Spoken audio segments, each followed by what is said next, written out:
ঋতিকা, এই দেখো আমি কাদেরকে নিয়ে আসছি। ও হলো স্নেহা আন্টি, ও আমার কলেজ ফ্রেন্ড। আর ও হলো পূজা, আমার স্কুল ফ্রেন্ড। আর আমি ডিসাইড করেছি যে এদের দুজনের মধ্যে যে কোনো একজনকে বিয়ে করব। আর তুমি এদের দুজনের মধ্যে যাকে চুজ করবে আমি তাকেই বিয়ে করব। ঋতিকা, এটা কি অসভ্যতামি হচ্ছে? এই শিখিয়েছি আমি তোমাকে, তুমি এটা কি করলে? সরি বলো। রাহুল, ওকে বকো না, ছোট মানুষ, ও বুঝতে পারেনি, না বুঝে করে ফেলেছে, আমি কিছু মনে করিনি। তোমার রাগ হচ্ছে না স্নেহা? না, একটুও না। ঋতিকা, এটা কি করলে তুমি?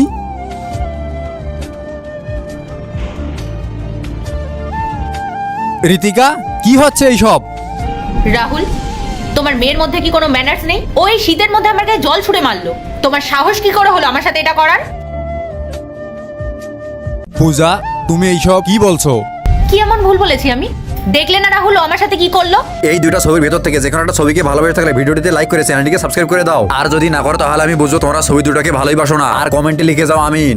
শোনো রাহুল, আমি কিন্তু এই সমস্ত অসভ্যতা আমি একদম বরদাস্ত করবো না। আর দেখো কেমন চুপচাপ দাঁড়িয়ে আছে, একটা সরি পর্যন্ত বলছে না। সরি পূজা, আমি দেখছি। ঋতিকা, এসো। এরপরে যা হলো তা দেখতে কমেন্টে পার্ট 2 লিখে যাও।